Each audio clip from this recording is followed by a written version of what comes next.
Feliz día, hermanas. Bendiciones en Cristo Jesús. En esta mañana quisiera compartir con ustedes dos maneras en que pueden mostrar el carácter de Cristo en sus vidas. Sin duda vivimos en tiempos oscuros. Vivimos en una época donde a lo malo se le llama bueno y a lo bueno malo. Vivimos en medio de una generación torcida y perversa que se opone a Dios. Pero lo más preocupante es ver cómo la oscuridad ha permeado el cuerpo de Cristo.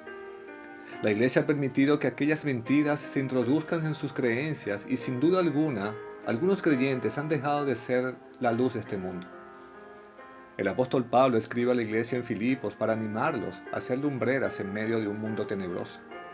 Él dice en Filipenses 2, capítulo 14 al 15, «Haced todas las cosas sin murmuraciones ni discusiones, para que seáis irreprensibles y sencillos, hijos de Dios sin tacha en medio de una generación torcida y perversa, en medio de la cual resplandecéis como luminares en el mundo». Como dije, vivimos en un mundo perverso. Y como dice el apóstol Pablo, literalmente en medio de una generación torcida y perversa. Ahora, ¿cuál es la diferencia? ¿Cuál es el contraste del carácter de un cristiano siendo imitadores de Cristo en medio de esta generación? En este pasaje notamos dos argumentos del apóstol Pablo, el cual llama a los cristianos a ser imitadores de Cristo. En primer lugar, dice Pablo, hacer todo sin murmuraciones ni contiendas. Estas dos palabras no está hablando específicamente del chisme. Más bien está hablando o llamando la atención a vivir una vida donde la queja y el cuestionamiento y la crítica a Dios desaparezca. El deseo de quejarse es común para la mayoría. Por ejemplo, cuando estás soltera, te quejas por no tener un esposo. Cuando estás casada, te quejas porque tu esposo no es el líder que debería ser. O cuando tienes hijos, te quejas de no poder tener un fin de semana de completo descanso. Y te conviertes entonces en esa mujer de Proverbios 27, una mujer rencillosa que se queja constantemente como una gotera en un día de lluvia que nadie la puede detener. El punto es, hermanas, que al quejarte, cuestionar y criticar, se olvidan de la clara soberanía de Dios y de confiar en el gobierno bondadoso de Dios sobre sus vidas.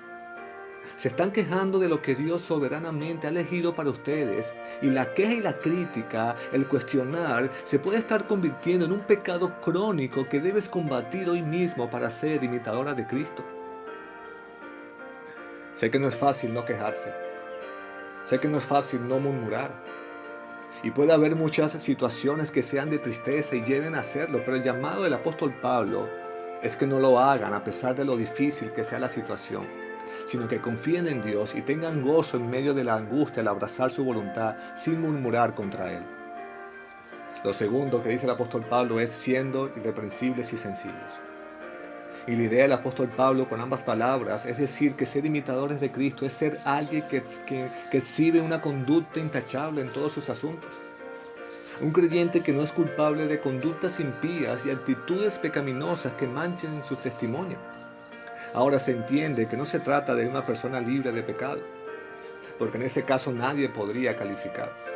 Más bien es una persona que vive de una forma digna del Evangelio y en líneas generales conduce su vida de una manera íntegra y piadosa.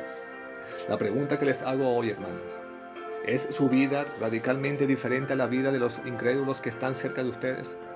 ¿Son sus motivaciones y deseos contrarios a los de aquellos que no creen en Jesucristo? Hermanas, ¿está siendo un reflejo de la luz de Cristo en medio de un mundo de oscuridad? Esto no es un llamado solo para los hombres, es un llamado para ustedes también. Y mi oración es, y su oración personal debe ser, que todo lo que tengan que decir de ustedes es que imitan a Cristo radicalmente, que actúan conforme a su palabra y que pueden vivir por la gracia de Dios imitando el carácter de su Salvador, Jesús, sin quejas, sin críticas, irreprensibles y sencillas, y siendo luminares en medio de una generación torcida y perversa. Que la gracia de Dios y la paz de nuestro Señor Jesucristo esté con ustedes. Dios las bendiga.